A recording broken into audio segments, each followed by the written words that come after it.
The 456th edition of the Four Corners podcast starts right now. This is the Four Corners podcast. And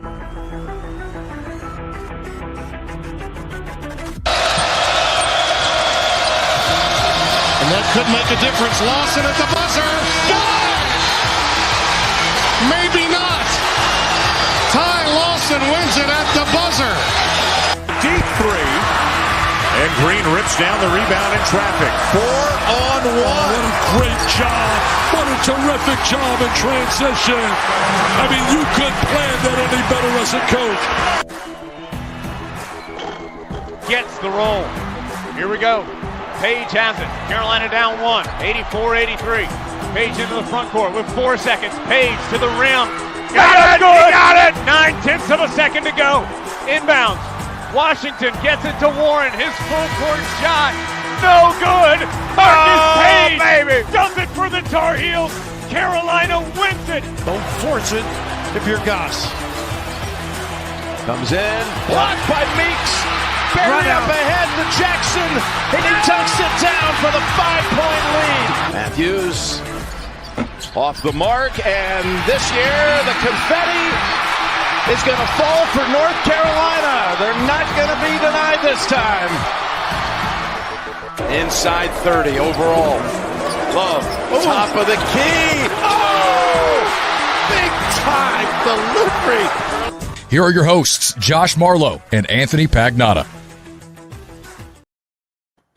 Hello and welcome into another live edition of the Four Corners podcast. We're coming at you, live on a Saturday night, 5 hours or so after Carolina picked up a much-needed win at home over Georgia Tech to earn their first of hopefully many ACC wins.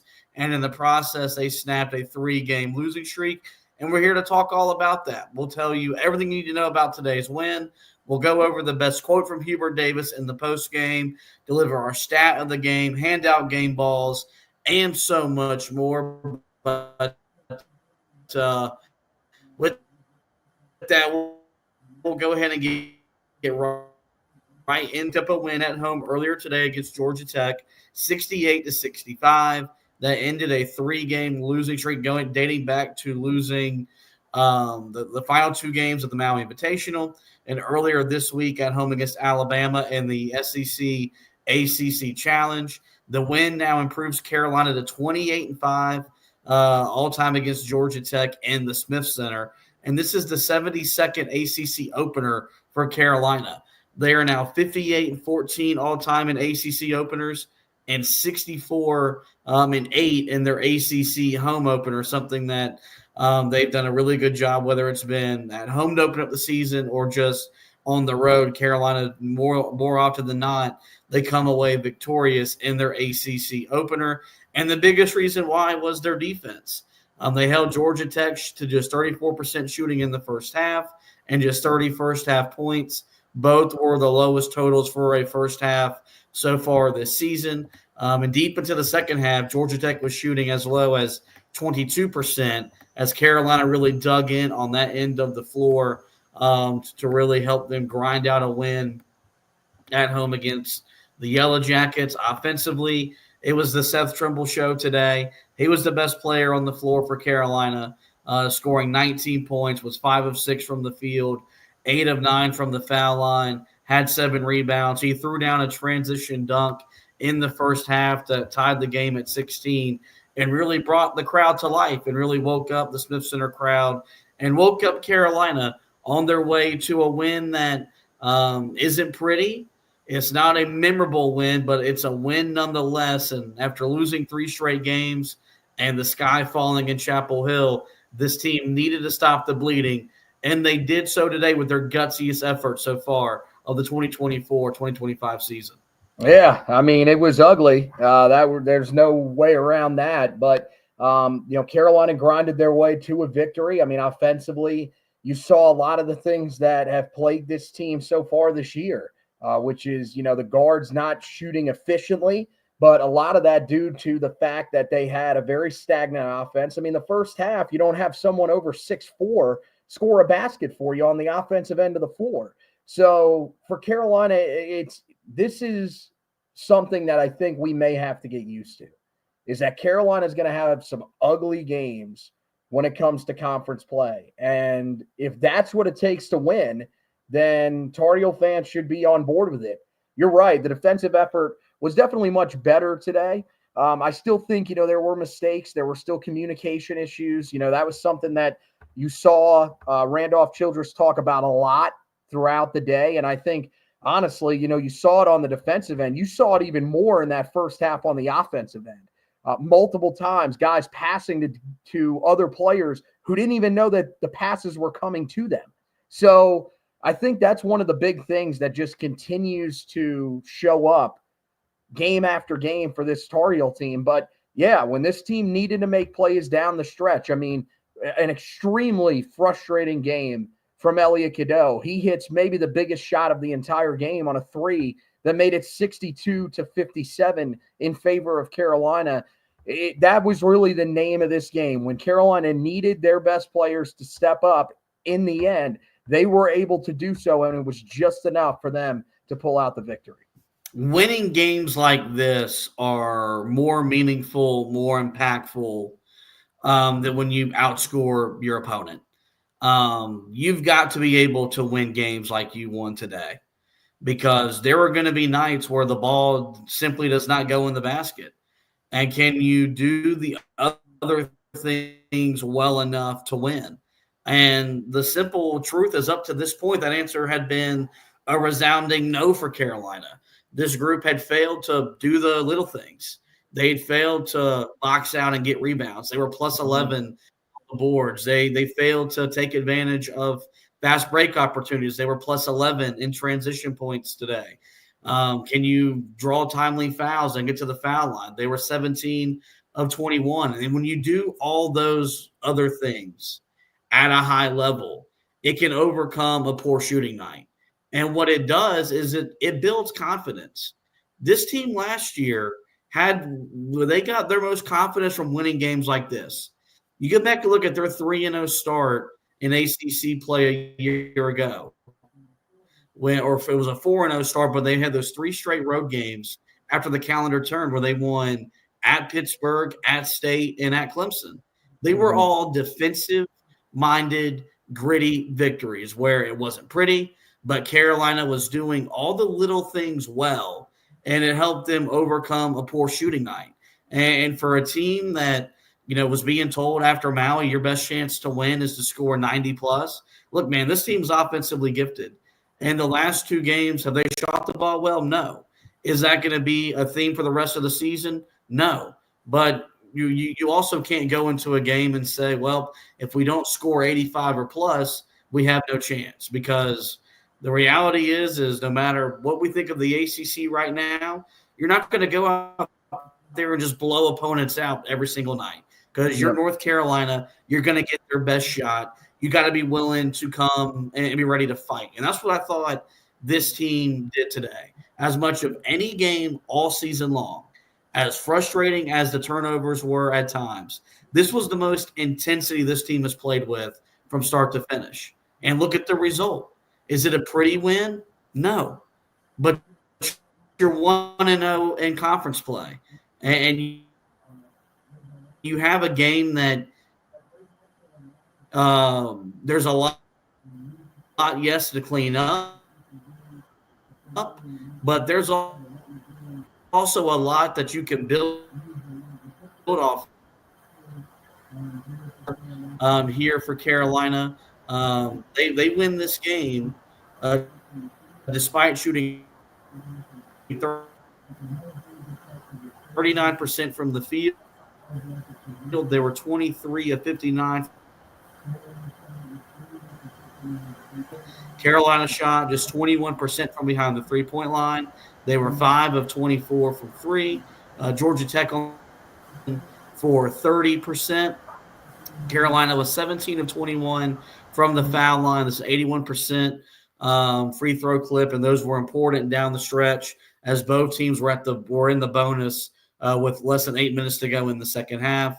Georgia Tech, though, just 17 of 24, not able to convert as consistently as Carolina was at the charity stripe. We mentioned the turnovers, 18 of them for Carolina tonight, but Georgia Tech just scored 15 points off of them. Did not make Carolina pay for them as much as you would have liked to, as much as they would have liked to, and knowing they could, they forced that many. On the flip side, 14 turnovers for Georgia Tech led to 17 points for Carolina. I mentioned the Heels were plus 11 on the glass. They out-rebounded Georgia Tech 48-37, 35-26 on the defensive glass, 13-11 on the offensive glass, and they turned those 13 offensive rebounds into 11 second chance points.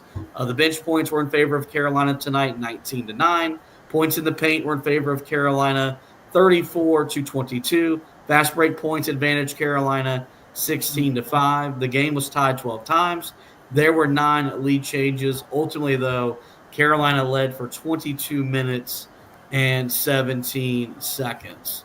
We'll now move to the quote of the game where I'll read the quote from head coach Hubert Davis, and I think this was a very accurate quote. He said, quote, "We did not play fast and free, but tight and tentative, and my hope is this week before our next game, it comes at a perfect time for us to heal so that we can play the best that we can play," end quote. What you watched today was a group that is unsure of itself. And when you lose 3 straight games, that's going to happen. There were just times where they weren't confident enough to make winning plays because after 3 straight losses, they know what that means in Chapel Hill. They know what's being said about them. And it's really just a team that was afraid to make a play that could cost them. You could look at Elliot Cadeau as a guy that even though he made maybe the biggest shot of the game, has absolutely no confidence in himself. None whatsoever. Like he was getting the ball, whether it was on a rebound or whatever, and he was simply just looking to get rid of it.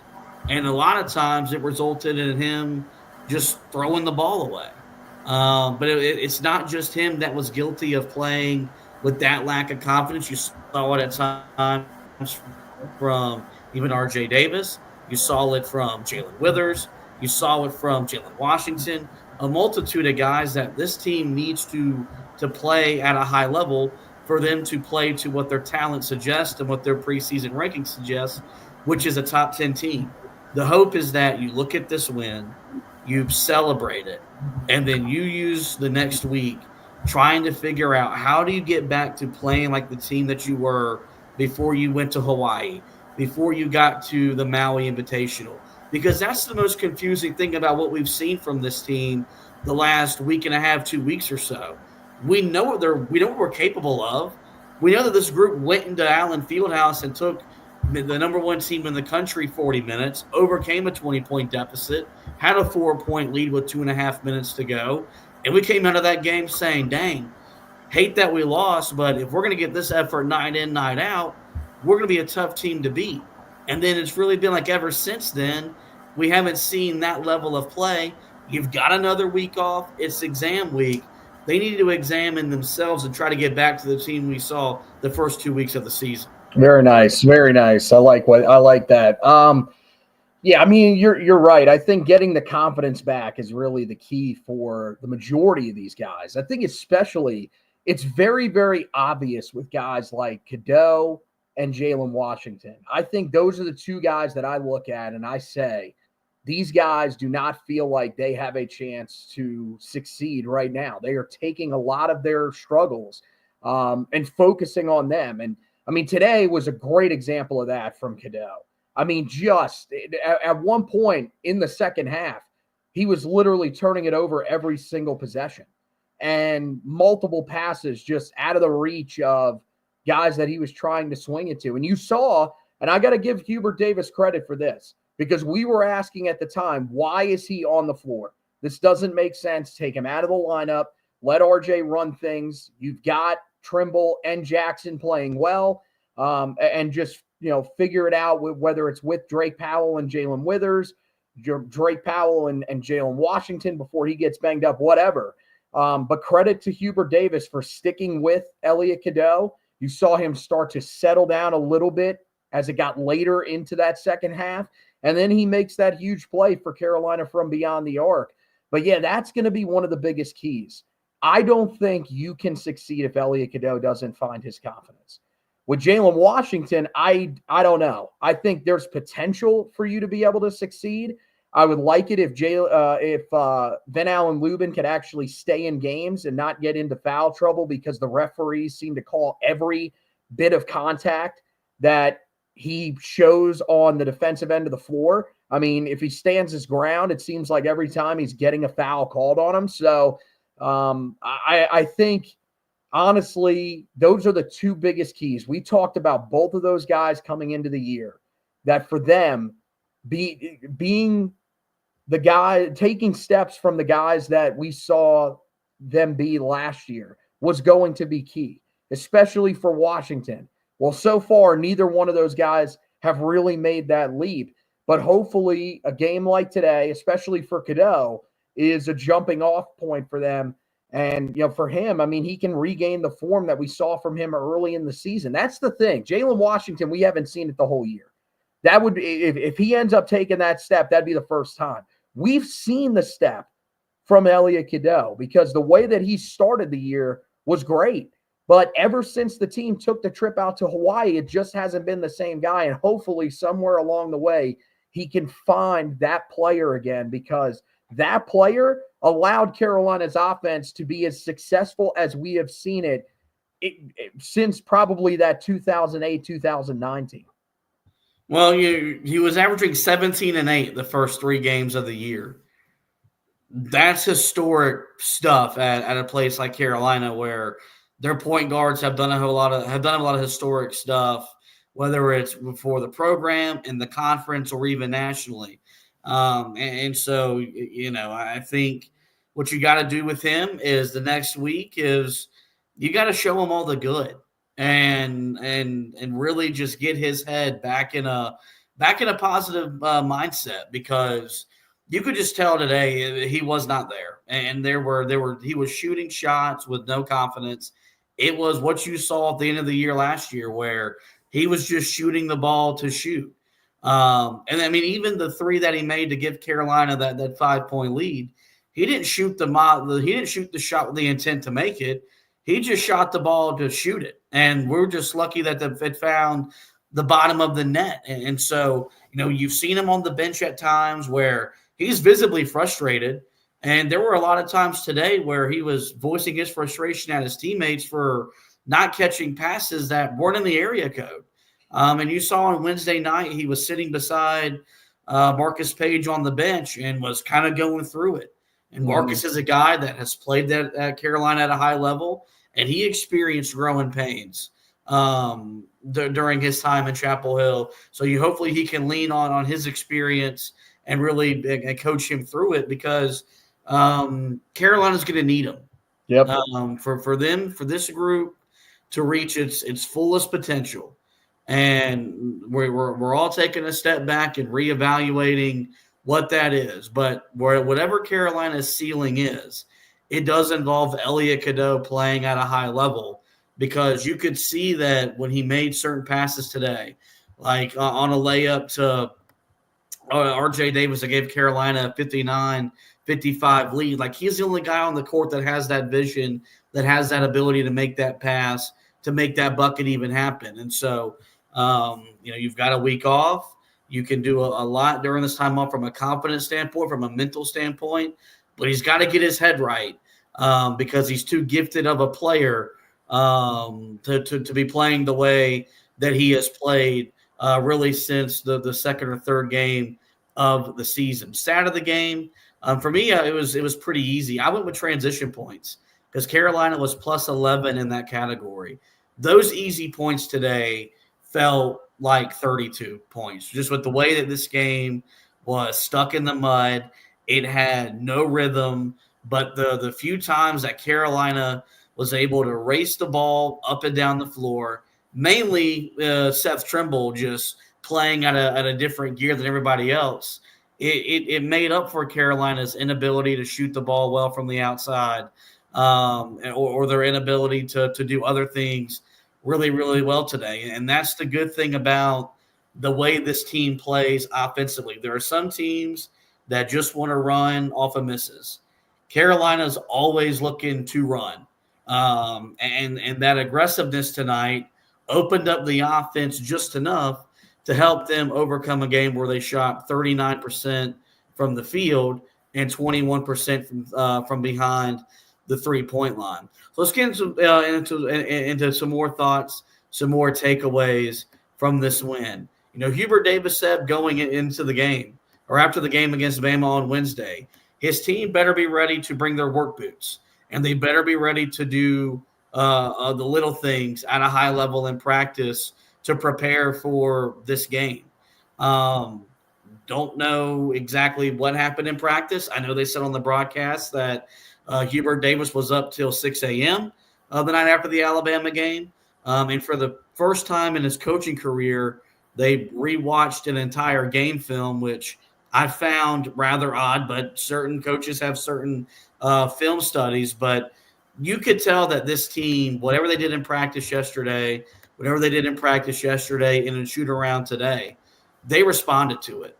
Because we could sit here and talk about, you know, Georgia Tech not having Javion McCullum or Kawasi Reeves, two important parts of their rotation. And we talk about their overall talent level not being what Carolina's talent level suggests. None of that matters when you look at the fact that if Carolina wouldn't have competed, they would have lost the game. But this was a team that, for the first time all year, did not let their offense dictate their defense. They got in a stance. There was better communication on ball screens. There was better activity in the passing lanes. How many times did they strip the ball away when Georgia Tech had a chance to get to the layup? There were multiple times where RJ was smart enough and good enough to come down on the ball, get it cleanly, and rip it away and go down the other way. It just all looked better. And it started and it ended with their effort. If Carolina lost, it would not have been because of a lack of effort today. It would have been because of a lack of execution. We have been pleading and begging and maybe in my case, praying for this team to start to play as close to 40 minutes as possible. They took a step in a huge way today on the defensive end of the floor with the best defensive performance, obviously, so far this season, but one of the better ones from a statistical standpoint under their head coach, Hubert Davis. Yeah, and I think the thing is that really you can't argue with the opponent. You play who's in front of you. But the second half was really, I think, where you started to see them turn a corner. Because the first half, it still felt like there were times where guys were getting open. The communication was lacking a little bit. Second half, it was much better. It seemed like just about every shot was contested. And again, maybe you say, well, Georgia Tech isn't exactly the greatest offensive team. I think there's certainly an argument for that. We knew that coming into this game. But the thing is, you wanted to at least start somewhere. And a game like this against a team that is struggling offensively, maybe it is a good thing to have a game like that, to sort of gain, again, a little bit of confidence underneath this team on that end of the floor. So I thought overall, you know, the guards, there were still times in that first half where they were making it a little too easy for guys to get to the basket, but you saw them shut that off in the second half. And I thought one of the things that Randolph Childress said that I thought was spot on is that there are times where this team seems to be locked in defensively. And then there are other times where it just seems like there's a complete mental lapse. And it can turn on and off possession by possession. They have to figure out how to bring that defensive intensity that they played with for most of the second half into 40 minutes of basketball. Because you are going to face better offensive teams the rest of the year. And coming into today, Carolina was allowing the most points in the conference so far this year, points per game wise. So I think, you know, there are bigger tests that lie ahead, but this was definitely a step in the right direction. And yeah, a lot of it is going to be on these guards because this is still a team that at the end of the day, last year, this team became really comfortable with playing drop coverage because you had the ability to allow guys to get to the rim, Armando Bacot to rotate over and do a great job of defending the rim. That's something that right now you just don't have. You don't have a rim protector. The guy that you were hoping would be your rim protector because of his size is really struggling and isn't really giving you much on the defensive end of the floor. And a guy like Vin Allen Lubin and even Tyjon Claude, I just don't know if those guys are necessarily big enough. So this is a group that has to learn how to communicate at an extremely high level on the perimeter, and they have to do a better job of staying in front of their guys. And I thought today you saw signs that this is a group that can actually do that. Carolina started today with the 59th rated defense, according to KenPom's points per 100 possessions. They jumped all the way up to 44th after what they did on that end of the floor today. And they did it without pressing. So as much as I've sat here and whined and complained and pitched a fit about it, they don't have to press to be a good defensive team. I think it would do wonders for them. I think it would get the pace where they want the pace to be at. But the simple fact of the matter is they're not deep enough to press the way that they were able to press last year right now, because you're getting nothing, from guys like Cade Tyson and others to really warrant you pressing for the majority of the game. And so I think that's another thing. It felt like maybe this group just relied on, okay, well, if we fall behind, we'll just press, and then that'll get us back in the game. Well, not every time that's going to work. It worked the majority of the time last year, and I think it worked. They did do it at Kansas, got them back in the game, but you can't let that can't be your calling card. You got to be able to just play in the half court and get stops, and they were able to do that in a big way once again today. Well, the one thing I will say is that we watched the game afterwards between Florida State and NC State. Both of those teams pressed at a pretty decent rate. And by decent rate, I mean, you saw it on and off throughout the game. So the fact that we're seeing it from other teams in the conference, I think that is that's a little concerning and kind of leaves you scratching your head with Hubert, because when we've seen it, now again, you're right. It has to be certain guys that are on the court, because we saw when Cade Tyson was out there the other night, it just wasn't effective. He didn't know where he needed to be. And that can be dangerous as well, because it can leave guys wide open and lead to easy buckets. But if you have the right guys to run it, which is especially when you have Drake Powell and Jalen Withers on the floor, I think they do need to implore that. And I think if you're a Carolina fan watching a game after that, where you saw both teams press to help them defensively when they didn't feel like their defense was necessarily getting the stops that they needed, that can certainly be a little bit frustrating. Yep, no doubt. I was definitely frustrated with the lack of doing it. But nonetheless, I think it was a learning lesson, a teaching point for Hubert, for his guys to figure out there's other ways for us to play high caliber defense without us picking up 94 feet. We got to talk about the backcourt because it just an up and down game all around.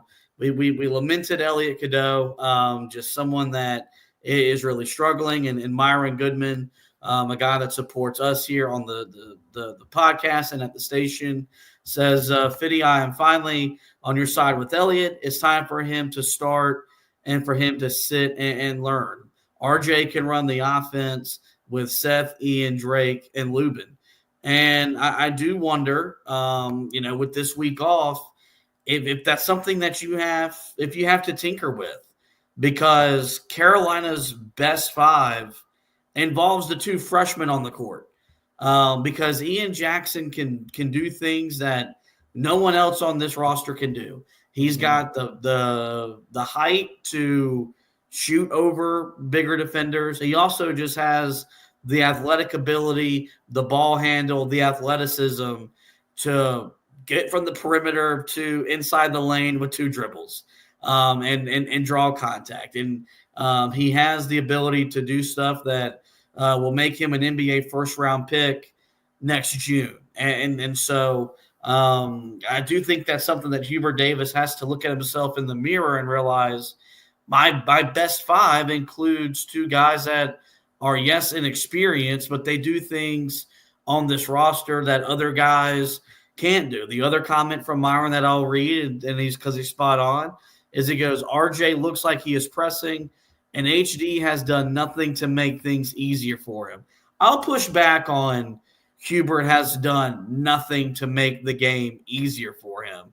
I think part of it is that when you play the way that RJ plays, which means you're a volume shooter, it's only really going to look good if the ball goes in the basket. They ran the one set where they put him in the left corner, and he runs on the baseline, comes across three screens, catches it on the right wing. He puts the ball in the bottom of the net and hit a three. So they were running more action to get him free.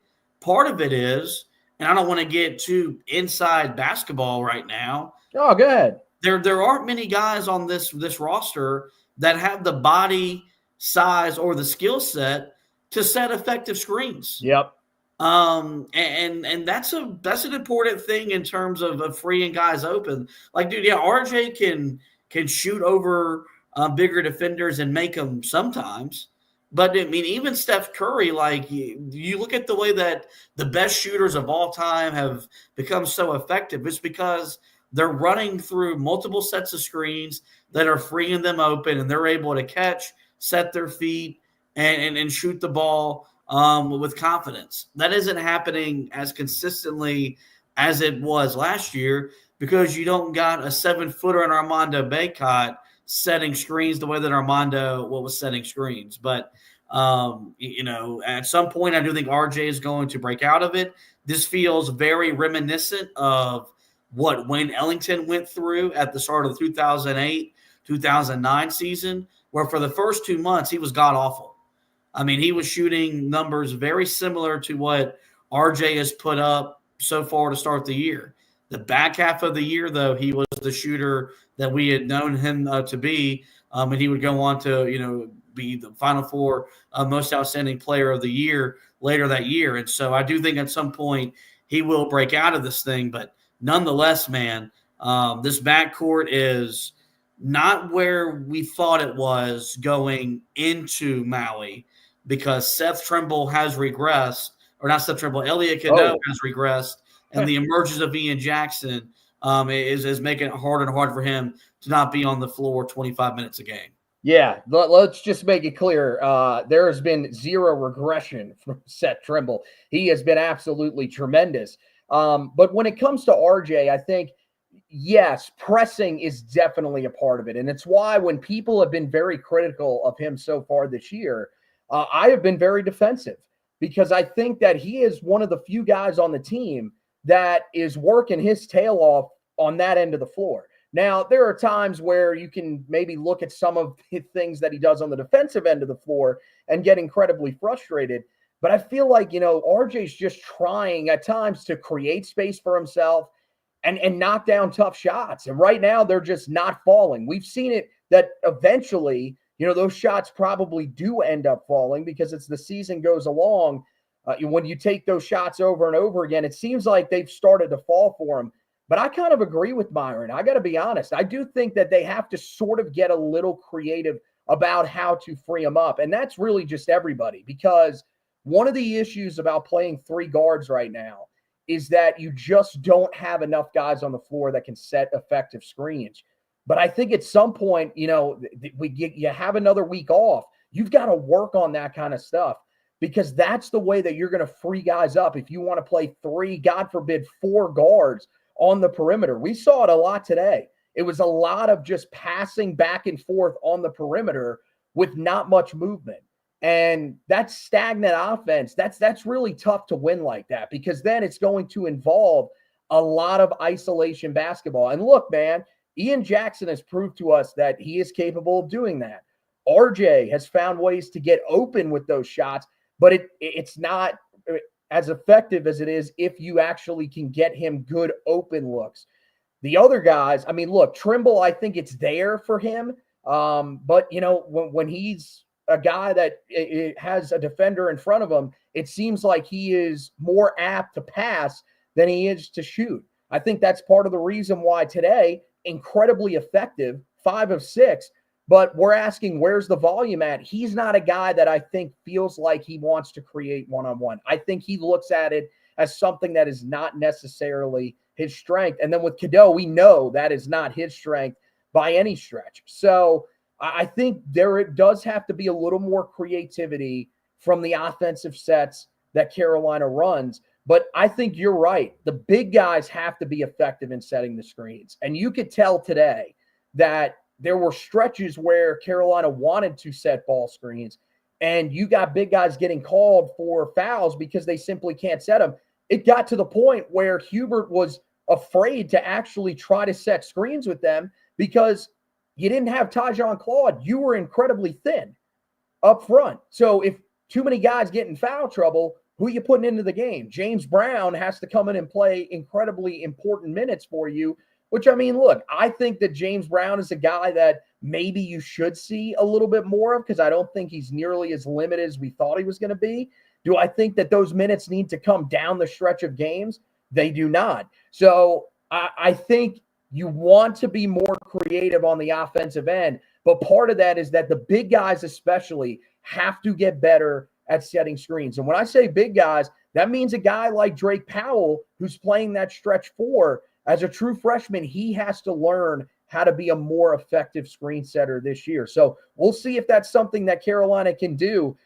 And right now, I think it's just going to be about guards being able to make shots. You're hoping that at some point this becomes a team where they get into such a great shooting rhythm where even the tough shots are going down for them. Yep, and that's something that we'll just have to see as the season moves along. That's going to be a part of growth and development, and can this staff really coach these guys up as the season does move forward? Because some guys are being asked to do something that they probably don't anticipate upon arriving on campus. Another thing to talk about is we saw a second different starting 5 today.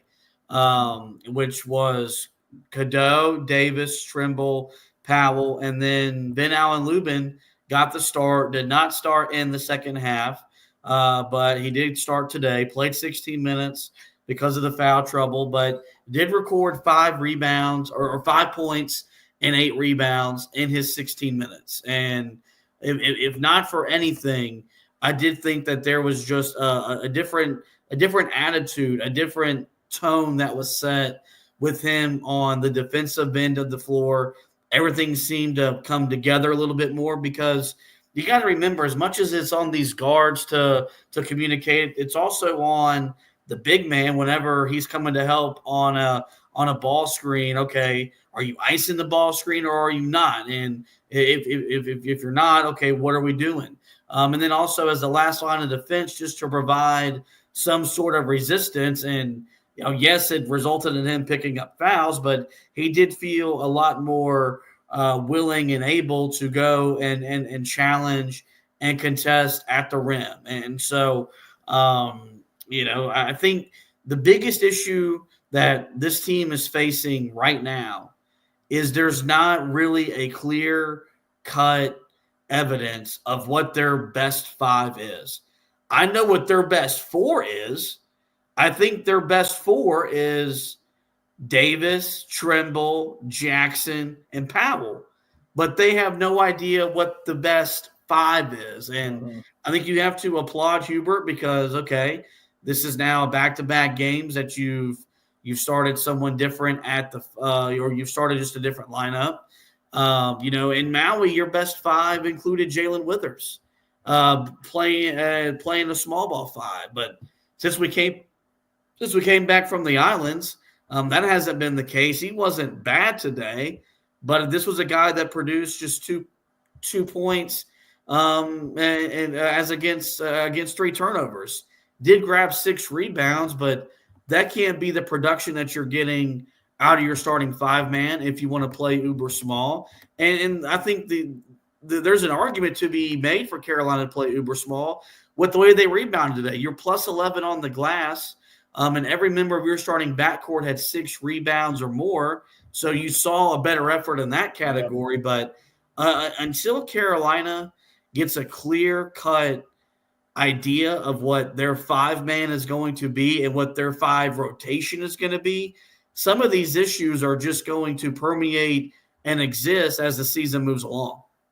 Well, and what sucks is, I mean, honestly, I think it's a game-by-game thing because we left the game on Wednesday thinking, okay, Tyjon Claude might be the solution at the 5. And then we find out before the game today that he suffered a corneal abrasion and, could barely open his eye when they showed him on the bench. He's not in the game. And so then you turn to Vin Allen Lubin. Honestly, I wonder, was that supposed to be Tyjon Claude starting at the 5? And then maybe that eye swelled up on him and they said, we're just going to go with Lubin then, because that's the guy that's been best outside of him. I think Lubin is very solid. He's not going to wow you. I don't think there's really anything that blows you away about his game. He's not a guy that you can put the ball inside to and he's going to score you an easy basket. I think that's the thing that right now really hurts Carolina, is that they don't have a scoring presence at that 5 spot. And look, we weren't thinking that it would be what Armando Bacot was. But I mean, for you not to have a guy over 6'4" score a basket in the first half, that's unreal. Like, there is no threat in the post scoring wise. And so I'd love for Vin Allen Lubin to potentially become that guy. I don't know if he can be, but the reason that you like him is, as you said, more versatility for sure defensively. And I think, you could just see that the effort was there.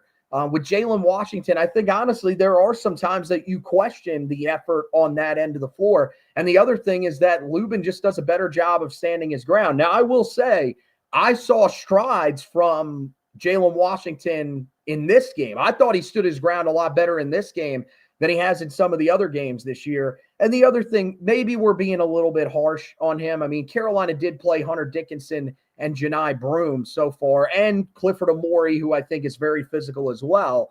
But, I mean, it's just simply hasn't been good enough from him. And then when it comes to Jalen Withers playing that spot, that was what Carolina had to play most of the way down the stretch. And we've seen that. Hell, that was the group that led Carolina back in the game against Dayton, was using that lineup. And we thought, okay, maybe this is the guy at the 5. So right now it's so confusing, that position, because it feels like game by game, you just never know what you're going to get production-wise. There's not a guy that's proven to be consistent. And I think you would like for someone to step up at that position and just show, this is what I am going to consistently be night in and night out. And hopefully it's something that you can trust. I think right now, honestly, the best solution is probably to play Lubin a decent amount, split the minutes with Tyjon Claude, and Jalen Washington is a guy that you can use on and off as well at that 5 position. But I don't know. After today, even I'm starting to question that, because maybe Jalen Withers is a guy that makes you a little bit better at that position. So this is what sucks about them not going out and getting that dominant force in the transfer portal. But again, we've looked around at some of the guys that Carolina was targeting, and they have been far from perfect so far in their new destinations. Let's now get to the discussion topic before we hand out our game balls and get out of here for this edition of the podcast. Important game for Carolina, nonetheless. You had to snap the 3-game losing streak. It was, yes, your first conference game of the year. You won't get back into conference play until January, but we would have loved to have gone 2-0 this week.